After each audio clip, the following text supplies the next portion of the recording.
Hace 500.000 años, en Nibiru, ya hace mucho tiempo que habita una avanzada civilización, unos seres conocidos como los Anunnaki.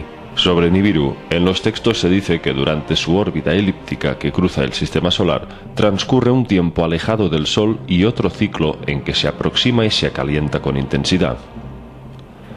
Durante el período gélido, Nibiru era capaz de conservar el calor interno y hacer viable el curso de la vida. En los textos se describe a Nibiru como un planeta de exuberante vegetación, con abundantes lluvias y mucha fauna habitando ríos y mares.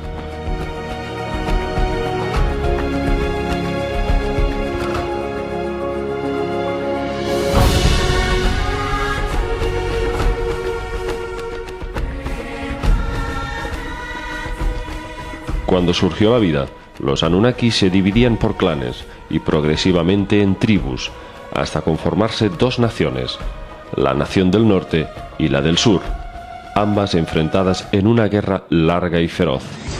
El planeta estaba sumergido en una destrucción y desolación constante. Después se declaró una tregua y más tarde se hizo la paz. Que las naciones se unan, se dijeron los emisarios entre sí. Que haya un trono en Nibiru, un rey que reine sobre todos. Que haya un líder del norte o del sur elegido a suertes, un rey supremo ha de ser.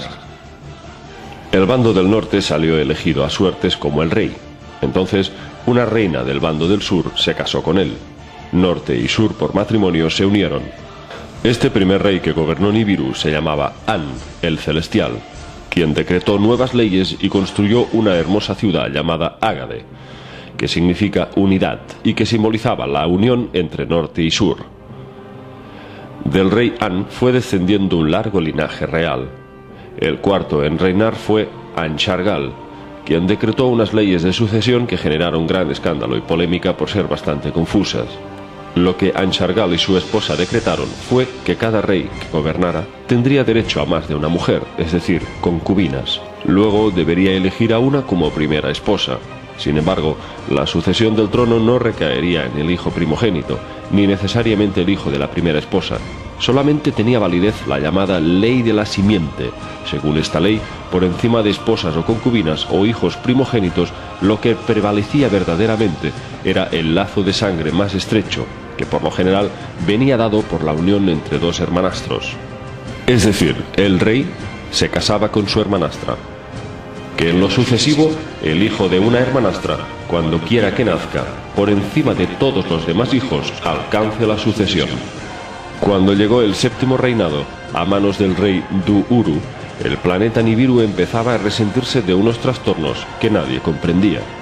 Los contrastes térmicos eran cada vez más acuciantes. En algunas regiones el calor era sofocante, en otras el frío diezmaba las cosechas y enfermaba a los pueblos. En Ágade, la ciudad del trono, se reunieron los máximos eruditos y sabios en todas las áreas para averiguar las causas del desastre. En la atmósfera se ha hecho una brecha. Ese fue su hallazgo. La atmósfera se había creado por las erupciones volcánicas. Su herida había tenido lugar por la disminución de erupciones. Mientras, la fertilidad en el palacio estaba ausente. El rey Du-Uru no concebía hijos y así se interrumpía la sucesión al trono por simiente. Un día, la esposa del rey encontró un bebé en la puerta del palacio y lo adoptaron. Le llamaron Lahma. Cuando creció, el rey le nombró heredero legal, con lo cual generó serias protestas entre los príncipes del consejo. Era la primera vez que se violaba la ley de la simiente, cediendo el trono a alguien ajeno al linaje real.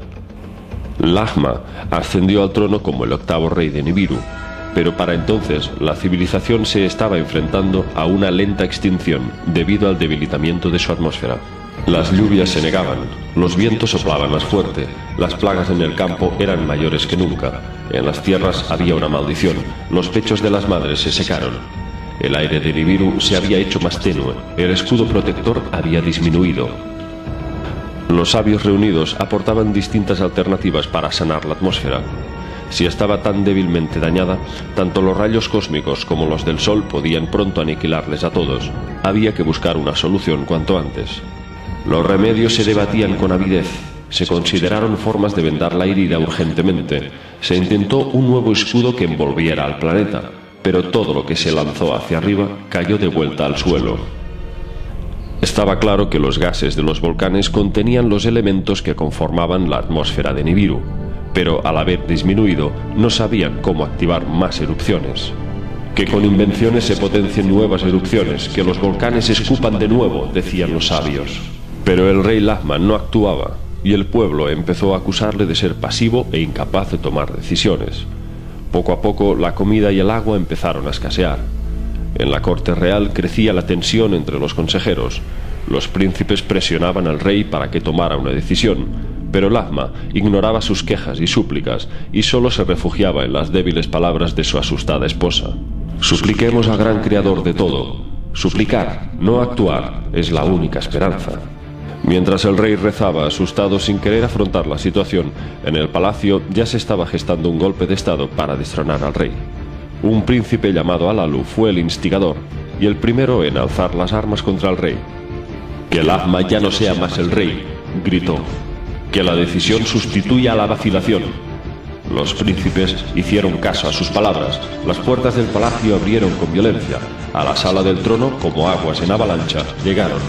El rey escapó a la torre del palacio. Alalu fue en su persecución. En la torre hubo lucha. Lahma cayó muerto.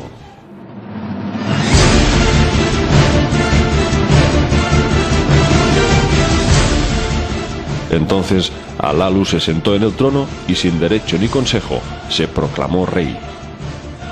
Mientras para algunos Alalu era un héroe, para otros era solo un asesino.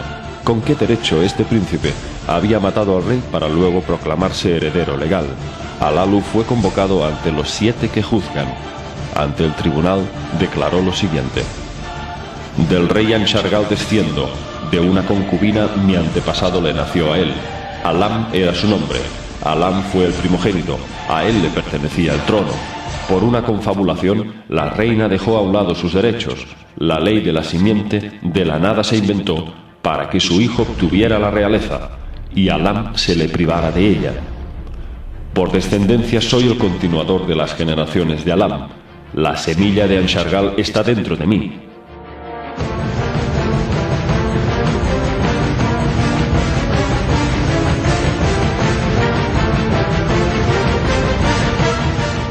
El consejo revisó minuciosamente los anales reales de la Casa de Registros. Comprobaron que, efectivamente, después de Anshargal, la ley de sucesión fue cambiada por la ley de la simiente. De este modo, el hijo del rey Anshargal, llamado Alam, no pudo reinar aún siendo el primogénito, y ascendió al trono el hijo de Kishargal, por ser esta la hermanastra del rey. Después de que Duuru no concibiera hijos y cediera el trono al niño adoptado, Lahma, la ley de la simiente quedaba interrumpida. Por ello, Alalu era por ley el descendiente más directo para reinar. Todos estuvieron de acuerdo y le nombraron rey.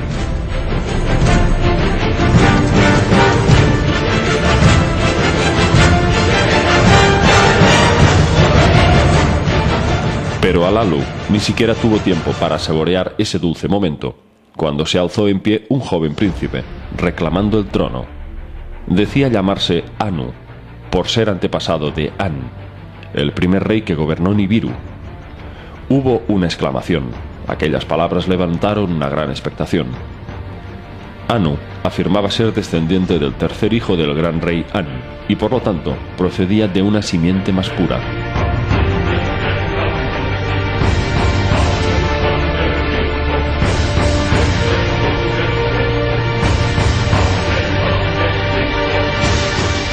Cuando informaron a Lalu, este se plantó delante de Anu y le abrazó, diciéndole: aunque de diferente descendencia, de un único antepasado descendemos ambos. Vivamos en paz, juntos devolveremos la abundancia a Nibiru. Déjame conservar el trono, conserva tú la sucesión. Alalu pidió a Anu que un hijo suyo se casara con su hija para así unificar la sucesión. Anu aceptó el trato y así se inscribió en los anales reales. Conservando pues Alalu su reino, se propuso actuar con inmediatez para reparar la atmósfera dañada de Nibiru. Para ese fin, los sabios le aconsejaron que solo un metal podía molerse hasta el polvo más fino para dejarlo suspendido en la estratosfera y crear así una barrera protectora para su atmósfera. Solo el oro reunía las propiedades idóneas para ese fin. El problema es que no había apenas oro en Nibiru. Los científicos habían detectado grandes cantidades en el cinturón de asteroides del sistema solar. Ellos lo llamaban el brazalete repujado.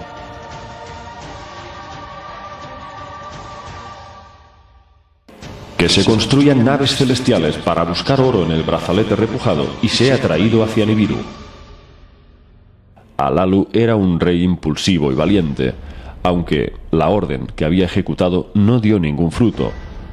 Todas las naves enviadas hacia el cinturón de asteroides para capturar el oro fueron destruidas por impactos y ninguna regresó.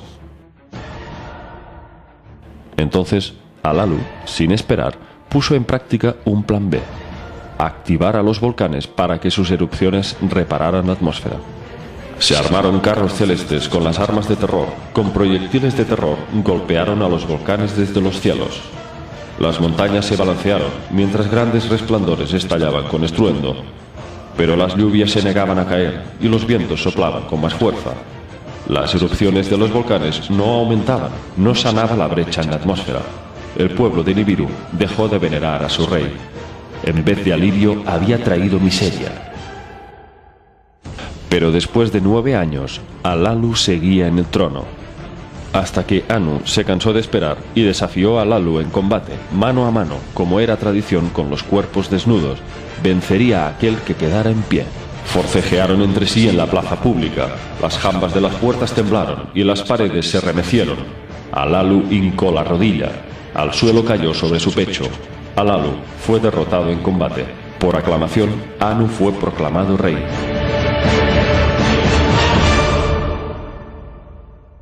Entonces, en medio de la agitación de las masas, Alalu se escabulló sigilosamente, por miedo a terminar muerto como Lahma. Pensó que Anu vendría a por él. Alalu se dirigió hacia el lugar de los carros celestiales y se subió en uno, cerró la puertezuela y ocupó el asiento del comandante. En los textos se dice que Alalu encendió un dispositivo llamado Lo que muestra el camino, y una gran cámara se llenó con un aura azulada, lo que hoy en día podría interpretarse como una especie de pantalla con sistema de rutas, algo parecido a un GPS o un mapa estelar. Levantó las piedras de fuego. El zumbido de estas, como la música, era cautivador. Avivó el gran quebrantador del carro. Arrojaba un resplandor rojizo. Sin percatarse nadie de ello, Alalu escapó de Nibiru en la nave celestial. Hacia la nívea tierra puso rumbo Alalu. Por un secreto del principio, eligió su destino.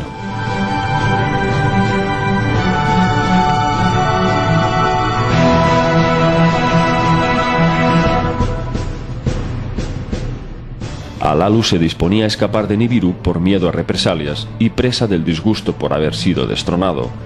Pero embarcaba rumbo a planeta Tierra porque solo ahí tendría una última oportunidad para recuperar el trono. Si encontraba oro en la Tierra en grandes cantidades, salvaría el destino de Nibiru, se convertiría en un héroe para la eternidad y volvería a reinar. Pero ¿cómo sabía Alalu que en la Tierra había oro? La respuesta se hallaba en el cinturón de asteroides. Varias sondas habían revelado la presencia de grandes cantidades de oro entre esas rocas que habían pertenecido al antiguo planeta Tiamat. el astro acuoso que Nibiru había partido en 2 mitades, y ahora la Tierra era todo lo que había quedado de él. La gran aventura estaba a punto de empezar.